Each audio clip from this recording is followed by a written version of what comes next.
Aztec football coach Rocky Long back on Scott and BR on the Mighty 1090. Hi, Coach. Hey, guys. How's it going? It's going really good. Yourself? I'm good. Yeah, thanks. All right. Coach, start us off with this. Between now and December 24th, what is going on with the program? Well, next week they're in finals right now, and next week we'll practice Tuesday and Thursday. We'll practice next Saturday morning, and then we'll get on a plane and go to Hawaii, and we're there for 4 days, and then we play the game. You guys leave to go to Hawaii on what, Saturday the 19th? Yep. Okay, and so, Coach, for the players themselves, how much of the Hawaii experience is going to be fun and social and events and all kinds of stuff versus when you guys go for like a regular season game and it's purely business? Well, regular season, we went there this year, and I think we're counting the trip back. I think we were there a total of 36 hours. We got there just in time to eat dinner and go to bed. Got up the next morning, had breakfast, went through a walkthrough, came back and ate pregame meal, and went and played the game. And right after the game, we got on the plane and came home. That is perfect. Well, that sucks. That is the way. No, that's how you do it. The trip sucks. In fact, we had some kids never been to Hawaii before, and they still don't know what it's all about. All right, so when you get on the plane on Saturday the 19th, though, you fly down, and now it's a whole experience, right? Like when you get off the plane, I'm sure each kid gets laid right away, right? I mean, you know what I mean, Coach? Yeah, I mean, I know what you mean. Yeah, right. And so, like, it's a whole experience, right? I mean, at that point, the kids get a chance to experience what it is to be a guest in Hawaii. Yeah, we should get there about 3 o'clock on Saturday. And then they have free time. We have curfew at 11:30, so they have free time from. It'd probably take us an hour to get to the hotel and all that from 4 to 11:30. The next morning we practice in the morning. We get done around noon. They will have some free time then before we go to the luau that the bowl game provides at 6 o'clock. So they'll have a little free time, and then after that, in the afternoons, one time we're going to Pearl Harbor, and one time they're taking the team to a water park or something. So they have some free time on their own, probably 2 or 3 hours a day where they can enjoy the Hawaii experience. Let me tell you something. That Pearl Harbor thing, though, that's going to be one of those opportunities where those kids, the rest of their lives, will always have that. I know when we played a regular season game in Hawaii, and we went out there early, because we knew we were going to get killed anyway. So we actually enjoyed the trip, and we went to Pearl Harbor, and it's one of those things that those kids will remember forever. Coach, do college players get like a daily per diem or stipend so the kids have a couple dollars in their pockets? They will, because we won't provide all the meals for them. So every meal that we don't provide for them, we might give them just a snack after the practice, and then we'll give them lunch, and then if they don't have to be back for dinner, they get per diem for dinner. Now, the bowl game does a great job. One night's a luau, and that's dinner, and the next night is a beach barbecue, and that's dinner. So, but they get a little bit of money. Now, they also get almost $600 in bowl gifts, and the way people are doing it now, they have a bowl gift suite. So they have 4 or 5, 6 different things that you can pick from, and you can go up to $600. So some guys will get a lot of one thing, some guys will just get one thing. So it's an interesting scenario. They get a lot of things. We give them some more gear to go. We give them sweats and that kind of stuff. It's a wonderful experience, and going to Hawaii is for most of them that haven't been there, it's even going to be better. Yeah. Rocky, what are you guys going to get from Cincinnati? I mean, what kind of offense do they run? What kind of they're gonna do on the defensive side of the ball? Well, see, now you're going to let me mess talk it up about with football. What's scary. They're the 5th ranked offense in the country. I think they're 3rd in the country in passing yardage. They score a lot of points. I think they're averaging almost 37 points a game. Now they do turn it over. Now their turnover ratio is not very good. They've thrown in a lot of interceptions. They fumbled the ball quite a bit. But they're spread, and most of the time they've got 4 wide receivers in there, and they hurry up. They try to snap the ball about every 18 seconds, and so it's completely different than playing against Air Force. But we've played against a couple of teams like that. Quarterbacks are good. Receivers are really good.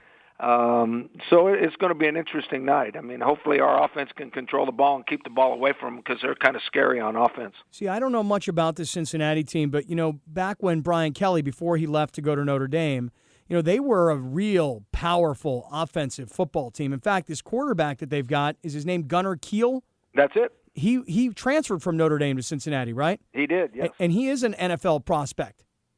They say he's one of the top prospects that in the country right now. Yeah. So listen again, because of the when they dissolved the Big East and they went to this All-American conference, they kind of fell off. I know for me, this is my own radar, but this is a great opportunity for San Diego State. Not because Cincinnati is Notre Dame or Michigan, but I like this kind of matchup. I'd love to see a team like Cincinnati, my alma mater, Pitt, maybe a Miami. I'd love to see schools like this get onto the San Diego State schedule. Oh, I think it's a great opportunity for us, too, because of the non-Power 5 leagues. I think they call us the Group of Five. The non-Power 5 leagues, the American Conference, was the best this year. I mean, they had Temple in there. They had Navy in there. They had I'm forgetting one of them. Well, Memphis in there. Yeah, so who won it all? Was it who won it? Houston, who's won going it all. right. They're the one going to the BCS Bowl. So they had the best league of the non-Power 5 leagues this year. See, I would love to see San Diego State, and I know you've done a great job of scheduling in the future with Pac-12 schools, but I would love to see a lot of these All-American Conference schools, Houston, Temple, Cincinnati, Memphis, schools that have city names like San Diego State, where you could get back east and pull a recruit or two, or get into Texas and pull a recruit. I'd love to see you guys schedule with that conference. Yeah, I think that's a good idea. Now, it's interesting that we're on the West Coast where the passing game was started, and we're the team that runs it, and everybody in that league other than Navy, they throw it around the ballpark 60 or 70 times a game. It's funny how college football has changed. Yeah, and Coach, we can talk more next week a little bit in terms of breaking this all down, but I want to just ask you, while we've got you here for a couple of minutes, because of the 9-game winning streak, because of hosting the Mountain West Conference Championship game, winning it here in Qualcomm Stadium, have you noticed an uptick in recruiting, particularly locally? Yeah, I mean we're getting an awful good response locally, and obviously I can't talk about them, which I think I made that mistake on your show one other time. I mentioned a young man's name, and I got reprimanded for it a little bit. By anyway. who? Well, I mean we have compliance officers that worry about us breaking NCAA rules, you know, so. I can't talk about them, but we're almost filled now. I mean, we just have a few scholarships left in a certain couple key spots. Wow. We have nine guys here right now. 3 of them high school, 6 of them junior college. 2 of the high school kids are local kids, and we have I think we have 5, maybe 6 local kids committed as of now. I'd like to give the names, but I won't. So things are looking up. It's going good. All right. I want to ask you about Maxwell Smith. Here's this kid who transferred in, graduate transfer, led the team to all these wins, gets hurt before the conference championship game, and in comes the local kid, Christian Chapman. And frankly, Coach, that kid, Chapman, as you well know, can do many more things on the football field than Smith can do, although Smith was the veteran and the senior and so on. Is there really a chance that Smith makes it back? And if he can, do you even want him to? Yeah, we'd like him to, and I don't know if the appeal process will go through and he'll get to come back or not. Come back for this game. Oh, well, yeah, we'd like him to, just because I think he was a major part of us being in the championship game, and he jogged a little bit in a machine down in the training room where they take some of the body weight. I'd like to give the name of that too. They take some of your body weight away, so it's not as much pressure on your knee. And he ran in there, and they're increasing the percentage of body weight that he runs on every day. And if he can go out there and hand the ball off and drop back and throw it, we'll let him start. Now, I don't know how long he'll play, but we'll let him start just because we think he deserves it. So a symbolic start. Yes. With the understanding that in all likelihood he's not really healthy enough, and winning this game it's a big priority. I mean, we can talk about it being a little vacation down to Hawaii. This is a big opportunity to get to 11 wins. It's a great opportunity, and I think our team understands that. But we actually, and I've been criticized for this, and I don't really care, but because we don't take it as serious as we do when it's a regular season game. Now, if this was a playoff game, and they'll expand that playoff to 8 or 16 teams sooner or later, and we might be in the playoffs, well, then it's a completely different attitude. Our players are working really hard in practice, and I know they'll want to win really bad, and they'll play really hard, and we're going to win. I mean, there's no question about that. But like you said, the atmosphere is different. They're going to have a good time around practice. They're going to have a good time for 3 or 4 days, and I think they should, because I think it's kind of a reward for the good season that they had. I couldn't agree more. I'm so excited for you guys. I mean, I'm reading about these commitments. I know you can't make mention of names, but just all the local kids that now have more interest in San Diego State than perhaps they might have at the beginning of their senior years. I think it's really exciting what's going on up there, Coach. Well, I appreciate you saying that, and I appreciate you guys always having us on. You even had us on when we lost the first couple there, and things looked really bad. You were with us and let us have a forum, and I really appreciate that. Yeah, only next year I want to get more into it. Remember, we talked about coming out to practices. We made it out to how many practices did we do out there? We did 1 or 2 practices this year. I want to come back out there. I want to be out there on certain days of the week where you go, every Wednesday you guys come out and broadcast from practice. I think it'd be great. Yeah. I think that's great with us, and if we can work it out, that'd be great. All right. Well, Coach, listen, we'll talk next week.